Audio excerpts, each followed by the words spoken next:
दोस्तों, एक आलम नाम का लड़का सऊदी अरब में जाता है ड्राइवरी की नौकरी पर। वो घर खाते में गाड़ी चलाने का काम था।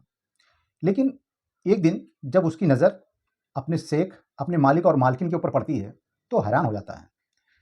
क्योंकि वो जो देखता है, उसको देखने के बाद उसकी आंखों पे विश्वास नहीं हो रहा था। वो परेशान था इस बात को लेकर कि जो हमारी मालकिन है, उनकी उम्र लगभग 25 साल है, और जो मेरे मालिक हैं, उनकी उम्र लगभग 75 साल है। तो ये बातें उसके दिमाग में कहीं ना कहीं घूम रही थी, बहुत सारे सवाल पैदा कर रही थी। लेकिन जब रात होती थी, तो मालिक और मालकिन की आवाज़ें बहुत तेज हो जाती थी।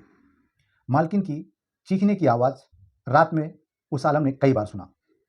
उसको अंदाज़ा नहीं हो रहा था इस बात को लेकर कि आखिर इस 75 साल के बुढ़े ने अपनी इस 25 साल की औरत को कैसे कंट्रोल कर रखा है, और कैसे वो रात को इसकी चीखें निकालता है। ये बात उसको हजम नहीं हो रही थी।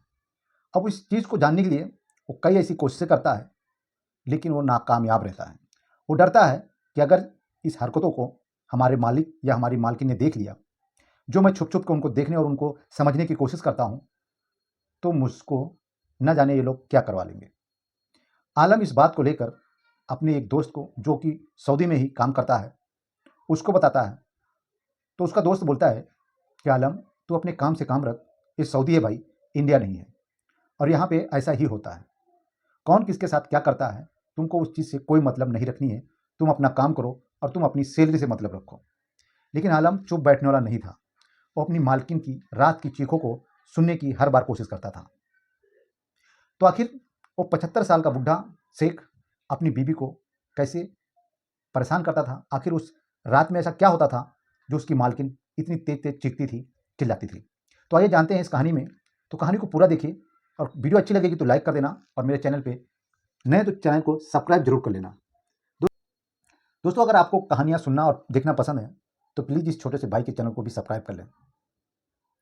तो चलिए कहानी शुरू करते हैं। आदाब, नमस्कार, सत श्री अकाल। मैं हूं समीर अख्तर, और आज की जो सच्ची घटना मैं आप लोगों को सुनाने जा रहा हूं, वो सऊदी की है।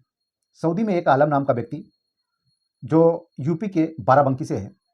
बाराबंकी में वो अपने माँ बाप का इकलौता लड़का रहता है आलम, और उसका एक दोस्त जिसका नाम जाकिर है, वो सऊदी में ड्राइवरी करता है। आलम अभी 10वीं की पढ़ाई कर रहा था। उसके घर के खर्चे उसके माँ बाप पूरा नहीं कर पा रहे थे। उसके बाप की अचानक तबीयत खराब हो गई, और उसके घर के खर्चे के बहुत तकलीफ होने लगी। आलम अपनी पढ़ाई छोड़कर कुछ काम धंधा करने की सोचता है, लेकिन उसको कुछ समझ में नहीं आ रहा था। वो कुछ छोटे मोटे काम तो करता था, लेकिन उसको इतने पैसे नहीं मिलते थे जिससे उसका घर का खर्चा चल सके। एक दिन उसकी बात अपने दोस्त जाकिर से हो रही थी। जाकिर को बोलता है कि भाई, मैं भी ड्राइवरी जानता हूँ, मेरे पास लाइसेंस भी है। अगर तू सऊदी में मेरे लिए भी कोई ड्राइवरी की वीज़ा अप्लाई कर दे, तो आपकी बहुत बड़ी बड़ी मेहरबानी होगी। मेरे भी हालात सुधर जाएंगे, मेरे माँ बाप भी थोड़ी सुख की रोटी खा लेंगे। जाकिर अपने दोस्त की बातों को सीरियस लेता है, और उसके लिए काम ढूंढना शुरू कर देता है। एक दिन उसको काम मिल भी जाता है। वो आलम से बात करता है और बोलता है कि तू अपना पासपोर्ट जितनी जल्दी हो सके तैयार कर, तुझे एक घर खाते में गाड़ी चलाने का नौकरी लगवा देता हूँ। आलम इस बात को सुनता तो खुश होता, अपने माँ बाप को बताता है, और तुरंत 10 दिन के अंदर अंदर उसका पासपोर्ट बन जाता है। पासपोर्ट बनता है, वो सऊदी के लिए निकल जाता है। सऊदी में जाता है, कुछ दिन, 2-4 दिन अपने दोस्त जाकिर के साथ रहता है। उससे सऊदी की नियम कानून जो भी वहाँ पे समझने जैसा है, आलम उसकी रहता है, उसके वहाँ खाता पीता है और समझता है।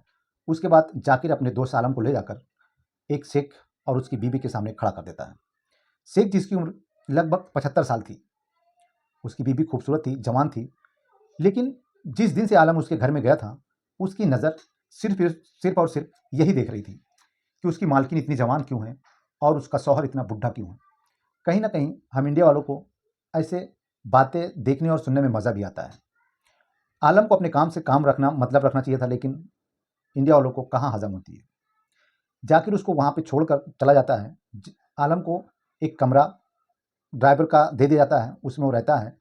और आलम का मालिक जो है, वो उसको बोलता है कि जब भी मुझे ज़रूरत होगी तुमको मैं बुला लिया करूँगा, और तुम सिर्फ और सिर्फ मेरी गाड़ी चलाओ। आलम की मालकिन हमेशा पर्दे में रहती थी। पर्दे में रहकर ही आलम से कोई भी काम करवाना होता था, उससे बात करती थी।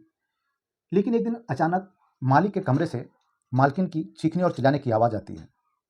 आलम परेशान हो जाता है और सोचने लगता है कि आखिर मालकिन के कमरे से ये अजीब अजीब चिल्लाने की आवाज़, चीखने की आवाज़ क्यों आ रही है। और एक बुड्ढा ऐसा क्या करता है, ऐसा क्या खाकर करता है कि मालकिन की चीखें निकाल देता है। आलम परेशान होता है, हैरान होता है। लेकिन एक दिन वो अपने दोस्त जाकिर को फ़ोन करता है और उसको अपने कमरे पे बुलाता है।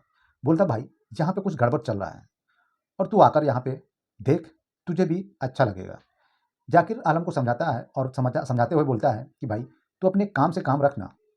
वो मियाँ बीबी हैं, वो क्या करते हैं, उसके कमरे में कैसी आवाज़ आती है, तुझसे उससे क्या लेना देना।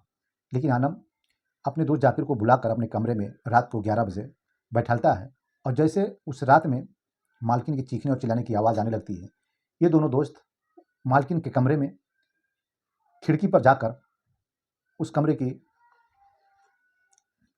ये दोनों दोस्त मालकिन के कमरे की खिड़की पर जाकर अंदर का नज़ारा देखने की कोशिश करते हैं।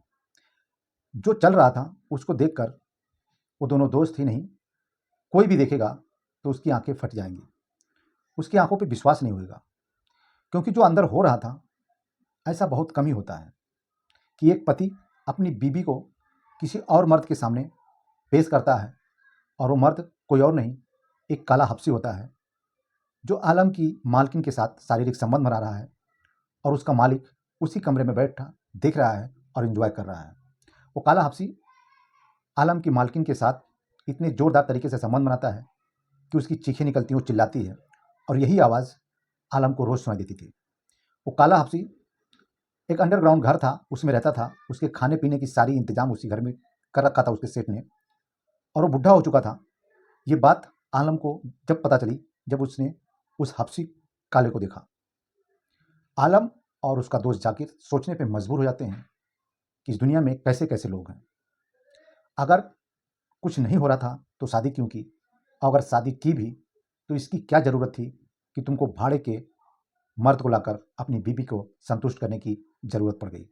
दोस्तों, आलम ये सब बात देख ही रहा था, तभी अचानक खिड़की से आवाज़ उस काले हबशी को पहुंच जाती है। उसको कुछ डाउट होता कि कोई मुझे देख रहा है। तभी वो अचानक उस खिड़की की तरफ आता है और खिड़की पर आकर देखता है कि ये दोनों दोस्त जाकिर और आलम उसको देख रहे थे। ये जब बात उस सेठ और उसकी मालकिन को पता चलती है तो उस काले हबशी को भेजकर इन दोनों को पकड़ा जाता है और काले हबशी ने इन दोनों दोस्तों को बहुत ही बुरी तरीके से पिटाई कर दी। दोस्तों दोस्तों लेकिन वो बुढ़े से आलम के ऊपर दया आती है और वो सोचता है कि क्यों ना हो, उसको शक था, वो डाउट क्लियर कर रहा था, लेकिन इतनी पिटाई नहीं करनी चाहिए थी।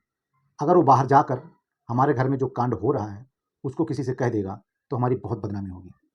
ये बात सुनकर वो शेख अपना आलम को माफ़ कर देता है और उसको बोलता है कि तुम अपने गांव चले जाओ और अपने मुल्क चले जाओ, यहाँ पर मत रहो। तुमको जो भी पैसा लगेगा, तुम्हारा 2 साल का वीज़ा है, मैं 2 साल का पूरा पैसा तुमको दे देता हूँ, लेकिन तुम अब सऊदी में कहीं भी मत काम करो। आलम को पैसा मिल चुका था, उसकी जान बच गई थी। आलम उस जगह से निकल आता है और 2 साल का पैसा उसके शेख ने उसको दे दिया था। तो दोस्तों, इस कहानी को सुनाने का उद्देश्य किसी को परेशान करना नहीं है, किसी को हैरान करना नहीं है। इस कहानी को सुनाने का उद्देश्य सिर्फ और सिर्फ आप लोगों को जागरूक करना है, आप लोगों को सतर्क करना है।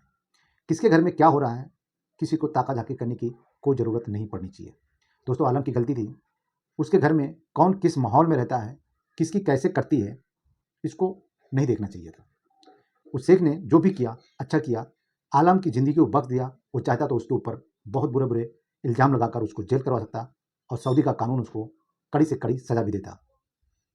शुक्र है कि आलम की जान बख्श दी गई, उसको इंडिया भेज दिया गया। तो अगर वीडियो अच्छी लगी तो वीडियो को लाइक कर दें और चैनल पर नए तो चैनल को सब्सक्राइब करके बेल आइकन दबा लें, ताकि ऐसे ही रोमांटिक और सनसनीखेज स्टोरी मैं आप लोगों को सुनाता रहूँ।